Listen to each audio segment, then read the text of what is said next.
안녕하세요. 좋은소리입니다. 오늘은 꼰대 기질 완벽 제거한 거를 것 없는 직장 상식이라는 책의 내용 중 한 가지를 소개해 드리고자 합니다. 직장 생활에서 가장 무서운 사람은 누구일까요? 직장 생활을 하다 보면 다양한 군상의 사람들을 만나게 됩니다. 신기한 것은 신입사원을 뽑을 때 자소서로 1차 필터링을 하고 인성검사와 여러 차례의 면접을 거쳤는데도 사람의 다양성은 훼손되지 않습니다. 극도로 소심하여 다른 팀원들 앞에 나서서 얘기하는 것을 싫어하는 사람이 있는 반면에 본인이 하지 않은 일도 혼자 스스로 한 것처럼 자랑스레 남들에게 떠벌리는 사람도 있습니다. 조직의 특성에 따라 특정한 사람의 유형이 더 성과를 잘 내고 승승장구하여 팀장이나 임원의 위치까지 올라가는 것 같지도 않습니다. 윗사람들을 대해보면 그들은 또 그들 나름대로 다양성을 갖추고 있기 때문입니다. 그래서 팀원들은 어느 장단에 맞춰야 돼? 라는 불만을 제기하기도 합니다. 그렇다면 직장에서 어떤 사람이 가장 무서울까요? 권력이 높은 임원? 회장의 친인척? 나에게 피해를 주는 팀원들이 무섭다면 무서운 사람이겠죠. 이런 것들은 내 노력 여하에 따라서 크게 바뀔 수 없는 것들입니다. 그냥 최대한 눈에 띄지 않게 피해 다니는 게 상책이죠.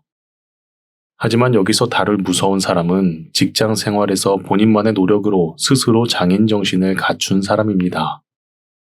우리는 이런 사람들을 보면 범접할 수 없는 아우라를 느끼게 되고 존경심을 갖게 되면서 무서운 사람이라는 인식을 하게 됩니다.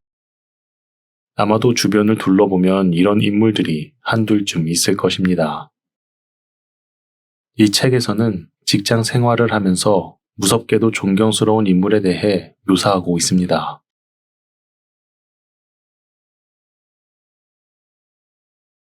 우리 회사에는 가장 먼저 회사에 와서 불을 켜고 책상에 앉아 있는 사람이 있다. 나도 일찍 도착하는 편인데 항상 와보면 그 사람은 똑같이 앉아서 무언가를 하고 있다. 어느 날은 자리에 없을 때도 있는데 알고 보니 회사 헬스장을 다녀온 것이었다. 이분은 누가 시키지 않아도 스스로 아침에 일찍 출근한다. 몇 번 대화를 나눈 적이 있는데 대화를 통해 아침 일상을 가늠해 보면 대략 5시쯤 기상하는 듯했다. 아침 식사를 하고 이것저것 준비하여 회사에 오는 시간이 6시 반. 정규 근무 시간인 9시보다 2시간 반이나 일찍 오는 것이다. 사실 가장 무서운 것은 이 매일의 2시간 반 동안 대체 무얼 하는지 모르고 있다는 것이다. 그나마 하나 알게 된 것은 특정한 요일에는 헬스장에 가느라고 자리에 없단 사실이다. 어느 날은 내가 7시 반쯤 출근한 적이 있는데 컴퓨터 자판 두드리는 소리가 빈 사무실을 가득 채운 적도 있었다. 보고서를 쓰는 걸까? 회사 일이 아니라면 다른 일을 하고 있나? 궁금했지만 직접 물어볼 수는 없었다. 정말 무서운 것은 하루도 안 빼놓고 매일 나보다 일찍 와 있다는 것이다. 그 시간은 온전히 자기만의 시간일 것이고 그 시간 동안 무엇을 하는지 알 수 없지만 꾸준히 뭔가를 하고 있다면 그는 인생의 중요한 무기를 만들고 있으리라. 회사 일을 하고 있다면 남들보다 많은 시간 일하면서 자연스레 성과를 낼 것이고 회사 일이 아닌 다른 일에 몰입하고 있다면 꾸준한 자기 개발을 하고 있다는 뜻이겠다. 이런 사람은 항상 준비가 되어 있기에 회사의 풍파에 대해 전혀 두렵지 않다. 직장 생활에서 내공이 가득한 사람이 진정 무서운 사람이라 할 수 있겠다.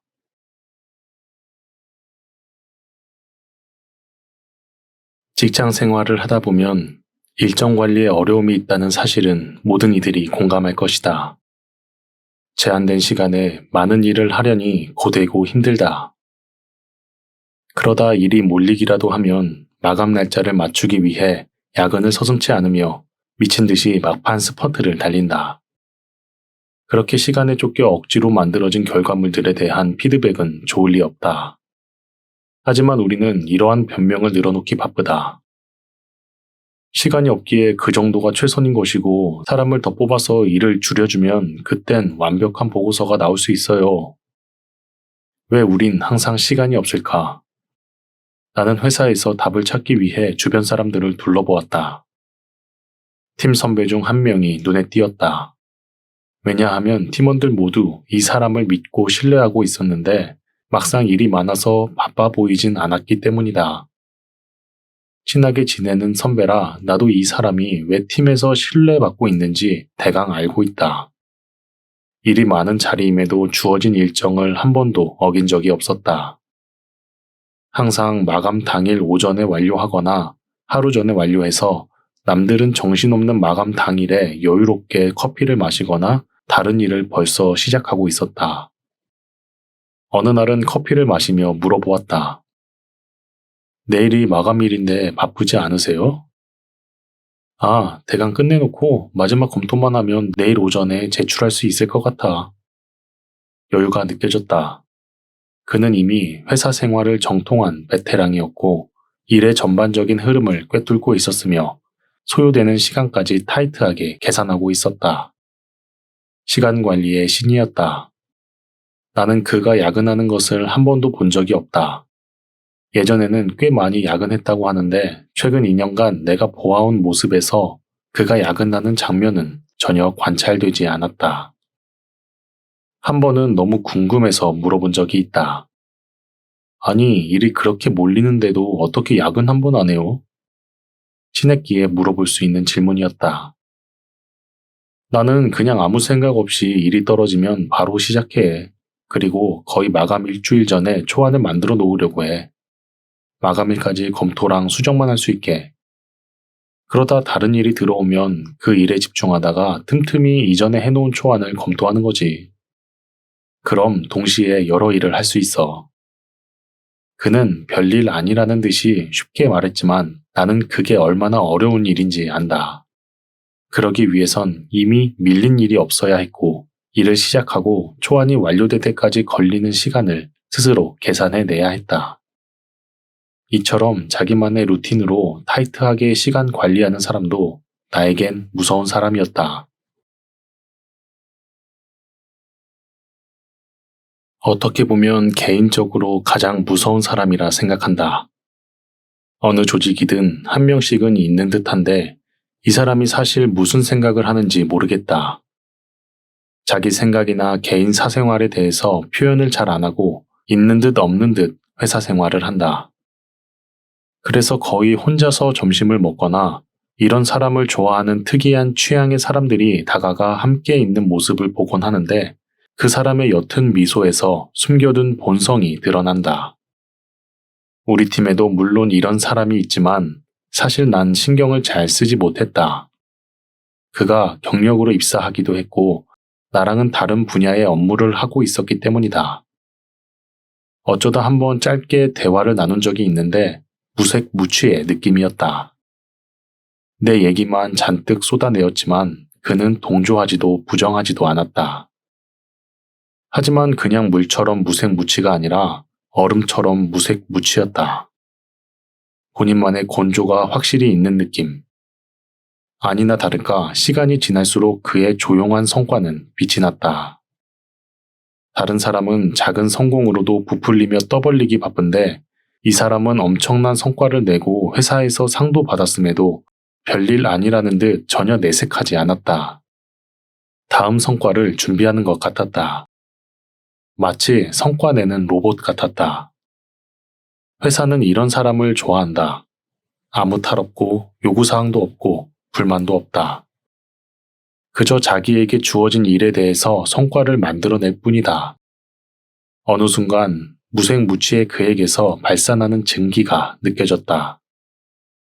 일에 대한 불같은 열정이 물을 증기로 만들어버렸다.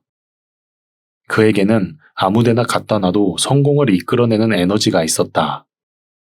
왜 사람들이 먼저 다가가는지 알 것도 같았다.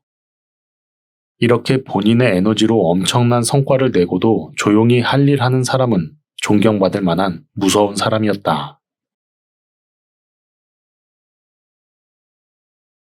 지금까지 이 책에서 묘사하는 무서운 사람을 3명 만나보았습니다. 어떤가요? 본인이 속한 조직에도 이런 무서운 사람이 있나요? 아니면 당신이 그 사람에 속하나요? 그들에겐 한 가지 공통점이 있었습니다. 그것은 바로 자기만의 길을 스스로 만들어 꾸준히 실행하는 사람들이었던 것입니다. 직장 생활을 하면서 그들에게 이런 에너지를 받을 수 있다는 것은 행운이라고 생각합니다. 여러분들도 직장 생활을 하며 본인이 생각하는 무서운 인물들을 찾아내고 관찰하며 좀 더 회사 생활에 재미를 느끼고 성장의 에너지를 듬뿍 받기를 바랍니다.